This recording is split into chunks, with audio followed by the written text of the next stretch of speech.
నమస్తే welcome to political corridor. ఇక ఇవాల్టి పొలిటికల్ కారిడార్ లో హైలైట్స్ చూస్తే బడ్జెట్ లో ఏపీకి మొండి చేయి చూపడానికి కారణం చంద్రబాబు నాయుడు అసమర్థతేనా? ఏపీ మంత్రుల పనుల్లో లోకేష్ జోక్యం పెరుగుతోందా? తెలంగాణలో చోటు చేసుకుంటున్న పరిణామాలపై కాంగ్రెస్ హైకమాండ్ సీరియస్ గా ఉందా? గులాబీ ముళ్ళు గుచ్చుకునే స్థాయికి పెరిగాయా? ఈ హైలైట్స్ తో ఇవాల్టి పొలిటికల్ కారిడార్ స్టార్ట్ చేద్దాం.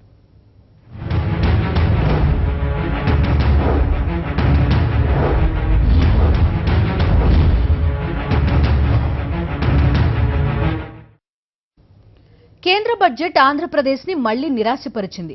రాష్ట్రమంతా ఎంతగానో ఎదురు చూస్తున్న ప్రత్యేక హోదా అంశాన్ని కేంద్రం మరోసారి పక్కన పెట్టింది. ముఖ్యమంత్రి చంద్రబాబు పంపిన ప్రతిపాదనలు కేంద్రం బుట్టదాఖలు చేసినట్టు కనిపిస్తోంది. ఆంధ్రప్రదేశ్కు మళ్లీ మొండి చేయి చూపింది కేంద్ర ప్రభుత్వం. కేంద్రంలో భాగస్వామిగా ఉంటున్న తెలుగుదేశం పార్టీ రాష్ట్ర ప్రయోజనాల గురించి ఒత్తిడి చేసిన దాఖలాలు కనిపించడం లేదు. కొత్తవి అటుంచి పునర్విభజన చట్టంలో ఇచ్చిన హామీల గురించి కూడా బడ్జెట్లో ప్రస్తావన లేదు.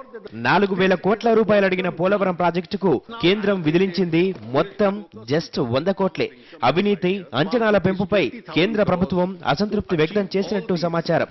ఇక రాజధాని నిర్మాణం కోసం 4,000 కోట్లు కేటాయించాలని కోరితే దాని ప్రస్తావనే బడ్జెట్లో కనిపించలేదు. ఆంధ్రప్రదేశ్ రెవెన్యూ లోటుకు సంబంధించి కూడా కేంద్రం నుంచి రాష్ట్ర ప్రభుత్వం ఈ బడ్జెట్లో ఎటువంటి సాయం పొందలేకపోయింది. రెవెన్యూ లోటు 16,000 కోట్లుంటుందని చంద్రబాబు నాయుడు ప్రకటిస్తే లోటు 6,000 కోట్లు మాత్రమేనని కేంద్ర మంత్రి సుజనా చౌదరి ముక్తాయింపు ఇచ్చారు. 14వ ఆర్థిక సంఘం చెప్పిన లెక్క ఇదేనని సుజనా అన్నారు. గత బడ్జెట్లో కూడా కేంద్రం ఆంధ్రప్రదేశ్ పై చిన్న చూపే చూసింది. బడ్జెట్ గణాంకాలు చూస్తుంటే సీఎం చంద్రబాబు చేసిన ప్రతిపాదనలు వేటిని కేంద్రం పరిగణలోకి తీసుకోలేదనిపిస్తోంది. కేటాయించిన మొత్తాలకు సంబంధించిన వివరణలు సరిగ్గా లేకపోవడం, పనుల్లో పారదర్శకత లోపించడాన్ని కేంద్రం తప్పుపట్టినట్టు సమాచారం. ఇందులో భాగంగానే కొత్త కేటాయింపులు జరపలేదని అభిప్రాయాలు వ్యక్తమవుతున్నాయి. ప్రత్యేక హోదా ఇస్తేనే పారిశ్రామికంగా ఆంధ్రప్రదేశ్ అభివృద్ధి చెంది రాబోయే రోజుల్లో అయినా ఈ ఆర్థిక లోటును పూడ్చుకునే దానికి అవకాశం ఉంటుంది. ఆ విధంగా రాబోయే రోజుల్లో అయినా మనం కొత్త రాజధాని కట్టుకునే విషయంలో కానివ్వండి, మిగతా అన్ని విషయాల్లో కూడా ముందుకు వెళ్లాలంటే తప్పనిసరిగా ప్రత్యేక హోదా కావాలి. మొన్న రైల్వే బడ్జెట్లో కూడా జోన్ ఇస్తామని చెప్పిన వాళ్ళు ఇప్పటివరకు 2 సంవత్సరాలు జరుగుతుంటే కూడా ఇప్పటివరకు కూడా దాన్ని అనౌన్స్ చేయకుండా ఉండడం, అది కూడా ఒక చాలా తీరని డిసప్పాయింట్మెంట్కి ఆంధ్రప్రదేశ్ ప్రజలను కలుగజేసింది.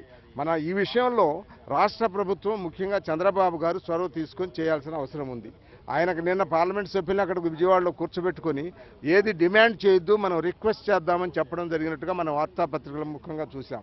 ఇది ఏమాత్రం రాష్ట్ర ప్రభుత్వానికి సబమైనటువంటి విషయం కాదు. నిజంగా ఆంధ్రప్రదేశ్ రాష్ట్రం రాబోయే రోజుల్లో అభివృద్ధి చెందాలంటే కనీసం రాష్ట్ర విభజన సమయంలో చెప్పిన యాక్ట్లో పొందుపరిచిన అన్ని విషయాలు, పార్లమెంట్లో ఆ రోజు ప్రధానమంత్రి గారు చెప్పినటువంటి స్పెషల్ స్టేటస్ తప్పనిసరిగా ఇస్తేనే రాష్ట్రం బాగుపడుతుందనేది మా ఉద్దేశం. బడ్జెట్ ఆంధ్రప్రదేశ్ ను తీవ్ర నిరాశపరిచిందని వైఎస్ఆర్సీపీ ఎమ్మెల్యే బుగ్గన రాజేంద్రనాథ్ అభిప్రాయపడ్డారు. ఈ విషయంలో చంద్రబాబు చొరవ తీసుకోలేదని స్పష్టమవుతోందన్నారు. మన రాష్ట్రానికి మాత్రము, ఆంధ్రప్రదేశ్ రాష్ట్రానికి మాత్రము డెఫినెట్గా ఇదైతే జస్టిస్ జరిగిన ప్రత్యేకమైన బడ్జెట్ అయితే మనం భావించేదానికి వీలు పడదు. ఎందుకంటే ఒక పక్క రైల్వేలో మనకు అన్యాయం జరిగినట్లే, ఒక పక్క స్పెషల్ కేటగిరీ స్టేటస్లో అన్యాయం జరిగినట్లే, అండ్ మోరోవర్ ఇవన్నీ కూడా ఇది మన హక్కు, ఆంధ్రప్రదేశ్ రాష్ట్రం హక్కు ఇది. ఎందుకంటే ఏపీ రీఆర్గనైజేషన్ యాక్ట్లో ఉండే అంశాలు ఇవన్నీ. యాక్ట్లో ఉండి కూడా మనం తెచ్చుకోలేకపోయినామంటే ఖచ్చితంగా ఇది మన రాష్ట్రం పట్ల మరి మన రాష్ట్ర ప్రభుత్వం మాత్రము ఇది ఒక మేజర్ ఫెయిల్యూర్ అని చెప్పి మనం భావించవచ్చు. ఈ బడ్జెట్లోనే కాదు, రైల్వే బడ్జెట్లోనూ ఆంధ్రప్రదేశ్ కు అన్యాయం జరిగింది. విశాఖపట్నాన్ని ప్రత్యేక రైల్వే జోన్ గా ప్రకటిస్తామని ఊరించిన కేంద్రం బడ్జెట్లో మాత్రం ఆ ఊసే ఎత్తలేదు.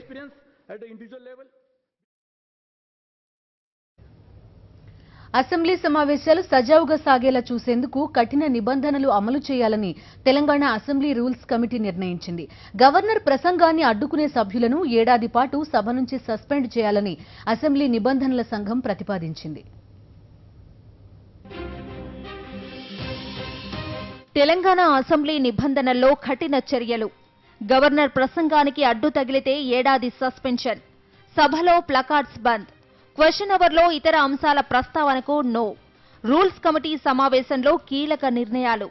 2 పూటల అసెంబ్లీ సమావేశాలపై సమాలోచనలు. గోవా, హర్యానా అసెంబ్లీలను సందర్శించనున్న రూల్స్ కమిటీ.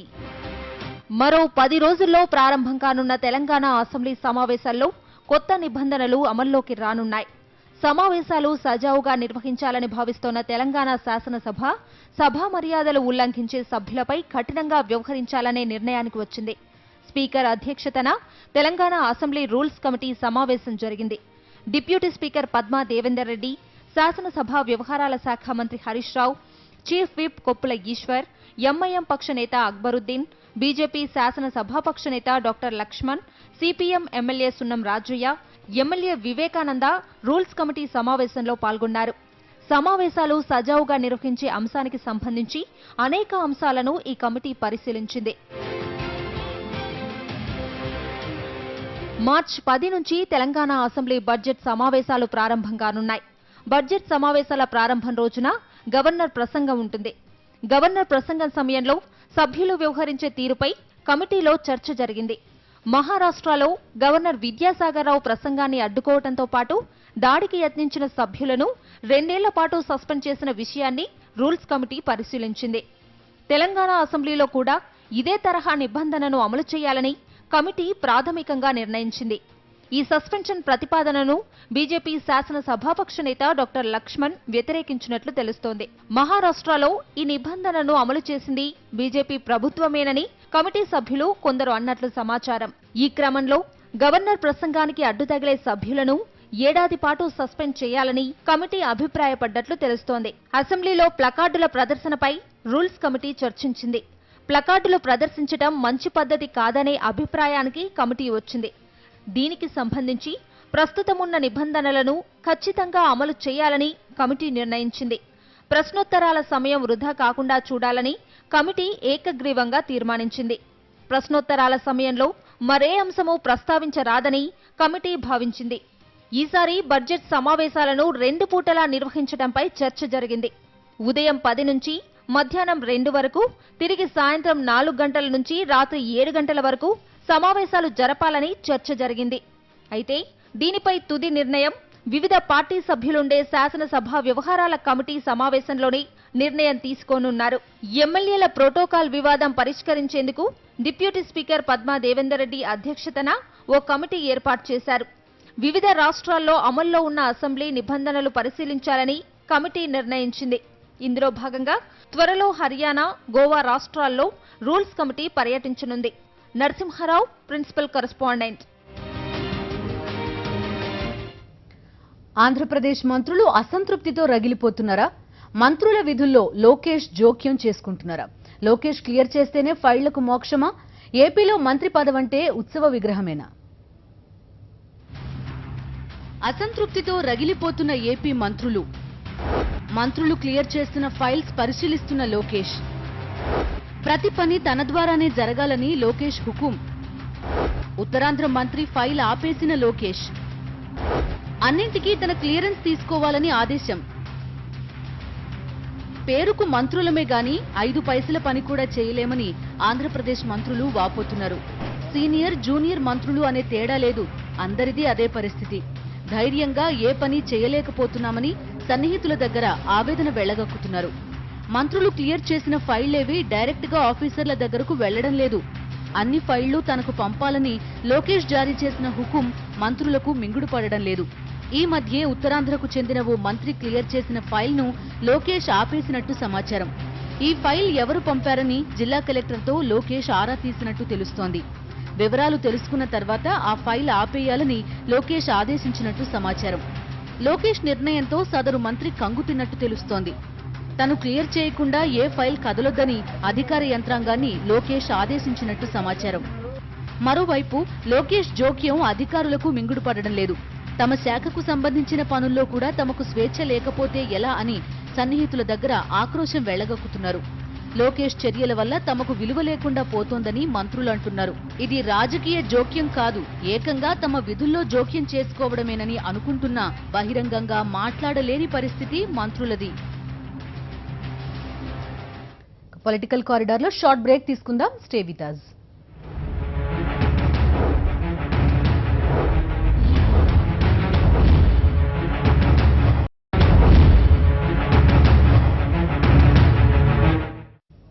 Welcome back. తెలంగాణలో కాంగ్రెస్ డీలా పడుతుందనేది పార్టీ హైకమాండ్ ఆందోళన. వరుస ఓటములతో పాటు నేతల వలసలు హస్తం అధిష్టానాన్ని కలవరపరుస్తున్నాయా? పార్టీ పరిస్థితిని టీపీసీసీ కనీసం సమీక్షించడం లేదంటూ పార్టీ సీనియర్లు హైకమాండ్కు ఫిర్యాదు చేశారా? తక్షణమే టీ కాంగ్రెస్ విస్తృత స్థాయి మీటింగ్ ఏర్పాటు చేయాలని టీపీసీసీ చీఫ్ ఉత్తమ్కు పార్టీ సీనియర్లు లేఖలు రాశారా? తెలంగాణలో పార్టీ పరిస్థితిపై ఆరా తీసేందుకే ఏఐసీసీ నేత కొప్పుల రాజు హైదరాబాద్ వచ్చి టీ కాంగ్రెస్ ముఖ్య నేతలతో భేటీ అయ్యారా? ఇప్పుడు ఈ అంశాలపైనే గాంధీ భవన్లో ఆసక్తికర చర్చ జరుగుతోంది. తెలంగాణలో కాంగ్రెస్ పరిస్థితి పార్టీ సీనియర్లతో పాటు అధిష్టానం పెద్దలను కలవరపరుస్తోంది. వరంగల్ లోక్సభ, నారాయణఖేడ్ అసెంబ్లీ ఉప ఎన్నిక, జీహెచ్ఎంసీ ఎలక్షన్స్ లో కాంగ్రెస్ దారుణ ఓటమి పాలైనప్పటికీ ఫలితాలపై టీపీసీసీ ఇప్పటికీ సమీక్షా సమావేశం నిర్వహించకపోవడాన్ని పార్టీ సీనియర్లు తప్పుపడుతున్నారు. ఎన్నికల్లో కాంగ్రెస్ ఓటమిపై విస్తృత స్థాయి సమావేశాన్ని ఏర్పాటు చేయాలంటూ party MP V Hanumantha Rao TPCC chief ఉత్తమ్కు లేఖ రాశారు. వరంగల్, ఖమ్మం కార్పొరేషన్ ఎలక్షన్స్ ముగిశాక ఒకేసారి అన్ని ఎన్నికల ఫలితాలపై సమీక్షా సమావేశాలు నిర్వహించుకున్నామంటూ ఉత్తమ్ సమాధానమిచ్చినట్టు తెలుస్తోంది. జీహెచ్ఎంసీ ఎన్నికల ఫలితాల నేపథ్యంలో టీడీపీ ఎమ్మెల్యేలు 4 అధికార టీఆర్ఎస్ లో చేరడంతో అదే బాటలో కాంగ్రెస్ ఎమ్మెల్యేలు కొందరు గులాబీ కండువాలు కప్పుకుంటారంటూ ప్రచారం జరగడం పార్టీ సీనియర్లను, అధిష్టానాన్ని కలవరపరిచింది. మాజీ మంత్రి సారయ్య కాంగ్రెస్ ను వీడి టీఆర్ఎస్ లో చేరినప్పటికీ టీపీసీసీ నుంచి కనీస స్పందన కూడా కరువైందని నేతలంటున్నారు.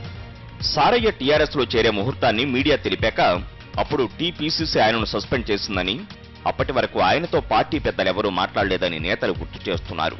అధికార టీఆర్ఎస్ వైఫల్యాలను ఎండగడుతూ సీరియస్ గా టీపీసీసీ కార్యక్రమాలు చేపట్టకపోవడంతో కాంగ్రెస్ పుంజుకోవడం లేదని, దాంతో పార్టీకి భవిష్యత్తు లేదనే అంచనాతో నేతలు టీఆర్ఎస్ లో చేరుతున్నారనేది హస్తం క్యాడర్ అభిప్రాయం.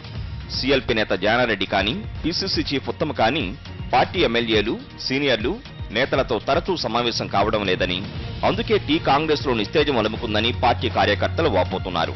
పార్టీలో నెలకొన్న పరిస్థితి, ఉత్తమ్, జానాల నిర్లక్ష్య వైఖరిపై పలువురు కాంగ్రెస్ సీనియర్లు కూడా హైకమాండ్కు ఫిర్యాదు చేశారని హస్తం నేతలే అంటున్నారు. ఈ నేపథ్యంలోనే ఏఐసీసీ ఉపాధ్యక్షుడు రాహుల్ గాంధీ తెలంగాణ పార్టీ పరిస్థితిపై దృష్టి సారించారని హస్తం వర్గాలు అంటున్నాయి. టీ కాంగ్రెస్ ను గాడిలో పెట్టడంలో పార్టీ రాష్ట్ర వ్యవహారాల ఇన్ఛార్జ్ దిగ్విజయ్ సింగ్ కూడా విఫలమయ్యారనేది కొందరు సీనియర్ల ఆరోపణ.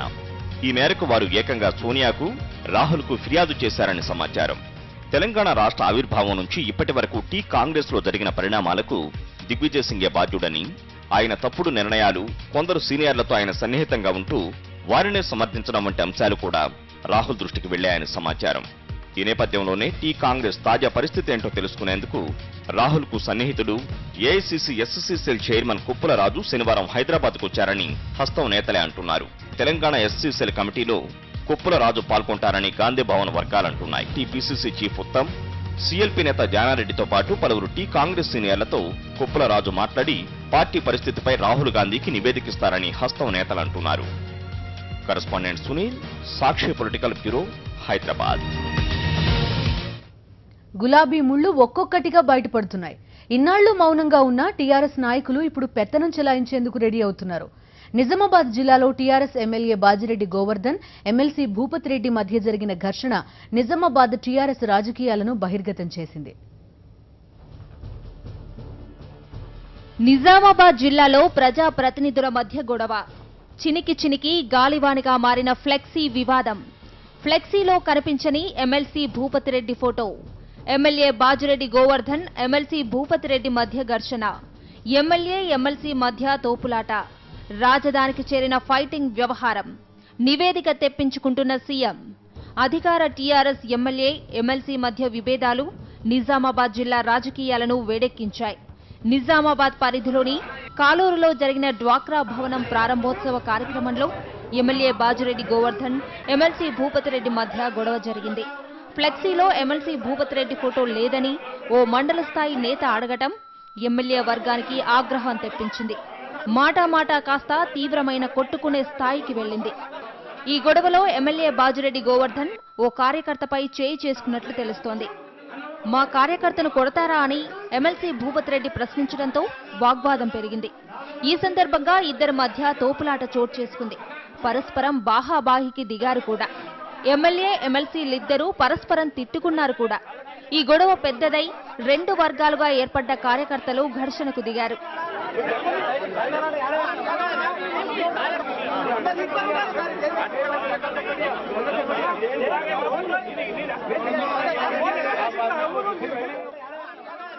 గందరగోళం మధ్య ఎమ్మెల్సీ భూపత్ రెడ్డి వెనుతిరిగారు. ఎమ్మెల్యే బాజురెడ్డి కార్యక్రమాన్ని కొనసాగించారు. ఈ సంఘటనపై ఎమ్మెల్సీ జిల్లా ఎస్పీకి ఫోన్లో ఫిర్యాదు చేశారు. రూరల్ సీఐ తమను అడ్డుకున్నారని, ఎమ్మెల్యేకు మద్దతుగా నిలిచారని ఆరోపించారు. ఎమ్మెల్యే గారు అసలు ఊహించిన రీతిలో ఒక గూండా లాగా నువ్వెవడిరా అడిగేటోని అది అని చెప్పేసి ఆ పిల్లగాన్ని వచ్చి కొట్టడం జరిగింది. దాన్ని మేము అడ్డుకుంటే తోలాట జరిగింది. అంటే తోపులాట జరిగింది. మమ్మల్ని తోసేసిండు. అది ఎట్లా ఉంది అదే దానికే అడ్డుకున్నాం. అంటే ఆయన బూతులు తిడితే కొంచెం మేము కూడా తిట్టడం జరిగింది. తిట్ట ఊకుంటాం అయింది అట్లా కాదు. నిజామాబాద్ రూరల్ ఎమ్మెల్యే బాజిరెడ్డి గోవర్ధన్ కు ప్రభుత్వ సలహాదారు డి శ్రీనివాస్ మధ్య రాజకీయ వైరం జిల్లాలో బహిరంగ రహస్యం. టీఆర్ఎస్ లో డీఎస్ రాకను బాజిరెడ్డి తీవ్రంగా వ్యతిరేకించారు. ఇదే సమయంలో ఎమ్మెల్యే గోవర్ధన్ కు ఎమ్మెల్సీ భూపత్ రెడ్డికి మధ్య విభేదాలున్నాయి. ఇది డీఎస్ వర్గీయులు భూపత్ రెడ్డి వర్గీయులను దగ్గర చేసింది. భూపత్ రెడ్డికి నిన్న మొన్నటి వరకు ఏ పదవి లేకపోవడంతో మౌనంగా ఉండిపోయారు. తాజాగా ఎమ్మెల్సీ పదవి దక్కడంతో భూపత్ రెడ్డికి బలం చేకూరింది. ఇన్నాళ్లు స్తబ్దుగా ఉన్న ఆయన వర్గీయులు క్రియాశీలకులయ్యారు. తమ నేతకు పదవి వచ్చిన నియోజకవర్గంలో తగిన ప్రాధాన్యం ఇవ్వటం లేదని భూపత్ రెడ్డి అనుచరులు ఆగ్రహం వ్యక్తం చేస్తున్నారు. ఇది కాలూరు గొడవకు ఆజ్యం పోసింది. నిజామాబాద్ లో జరిగిన ఈ వ్యవహారం ఇప్పుడు హైదరాబాద్ కు చేరింది. పార్టీ పెద్దలు జోక్యం చేసుకోవడంతో ప్రస్తుతానికి ఈ సమస్య సద్దుమణిగినట్లు కనిపిస్తోంది. రాష్ట్ర విభజనతో కుదేలైన కాంగ్రెస్ రెండు రాష్ట్రాల్లోనూ తేరుకోలేకపోతోందా? తెలంగాణలో కానీ ఆంధ్రప్రదేశ్లో కానీ కాంగ్రెస్ పుంజుకునే పరిస్థితులున్నాయా? ప్రత్యేక రాష్ట్రం ఇచ్చినప్పటికీ తెలంగాణలో కూడా కాంగ్రెస్ డీలా పడుతోందా? తెలుగు రాష్ట్రాల్లో కాంగ్రెస్ పరిస్థితిపై పార్టీ క్యాడర్లో ఎలాంటి చర్చ జరుగుతోంది? రాష్ట్ర విభజనతో ఏపీలో పూర్తిగా తుడిచిపెట్టుకుపోయిన కాంగ్రెస్ తెలంగాణలోనూ అధికారాన్ని నిలబెట్టుకోలేక ప్రతిపక్షానికి పరిమితమైంది. 20 నెలల తరువాత కూడా రెండు రాష్ట్రాల్లో కాంగ్రెస్ పరిస్థితి నిరాశగానే ఉందని హస్తం సీనియర్లు అంటున్నారు. తెలంగాణలో కాంగ్రెస్ కు భవిష్యత్తు ఉందన్న ఆశలు కూడా వమ్మవుతున్నాయనేది నేతల ఆవేదన. సీఎం కేసీఆర్ ధాటికి తట్టుకోలేక తెలంగాణ కాంగ్రెస్ రోజురోజుకు డీలా పడుతోందని హస్తం నేతలే అంటున్నారు. మనుగడ కోసం సాగిస్తున్న పోరాటంలో తెలంగాణ కాంగ్రెస్ తో పోల్చితే ఏపీ కాంగ్రెస్ కే ఎక్కువ మార్కులొస్తాయని హస్తం శ్రేణులే అంటున్నాయి. తెలంగాణలో అధికార టీఆర్ఎస్ కు ప్రత్యామ్నాయం కాంగ్రెసే అని రాజకీయ వర్గాలంటున్నప్పటికీ హస్తం పెద్దలు మాత్రం ఆ స్థాయిలో సీఎం కేసీఆర్ ను ఎదుర్కోలేకపోతున్నారనే ఆరోపణలున్నాయి. కాంగ్రెస్ కు చెందిన 4 ఎమ్మెల్యేలతో పాటు పలువురు ఎమ్మెల్సీలు, డీఎస్, సారయ్య వంటి మాజీ మంత్రులు, స్థానిక నేతలు టీఆర్ఎస్ గూటికి చేరడం తెలంగాణలో హస్తం పార్టీ డీలా పడుతోందనడానికి నిదర్శనం. నేతల వలసలు, మెదక్ పార్లమెంటు ఉప ఎన్నికలో కాంగ్రెస్ ఓటమి నేపథ్యంలో హైకమాండ్ టీపీసీసీ చీఫ్ గా పొన్నాల లక్ష్మయ్యను తప్పించి ఉత్తమ్ కుమార్ రెడ్డిని నియమించింది. అయినప్పటికీ టీ కాంగ్రెస్ పరిస్థితిలో మార్పు రాలేదు. వరంగల్ లోక్సభ బై ఎలక్షన్స్ తో పాటు జీహెచ్ఎంసీ ఎన్నికల్లో 100కు పైగా డివిజన్లలో పార్టీ డిపాజిట్లు కోల్పోయింది. నారాయణ్ ఖేడ్ అసెంబ్లీ ఉప ఎన్నికలో మాత్రం గౌరవప్రద ఓటమిని చవిచూసింది.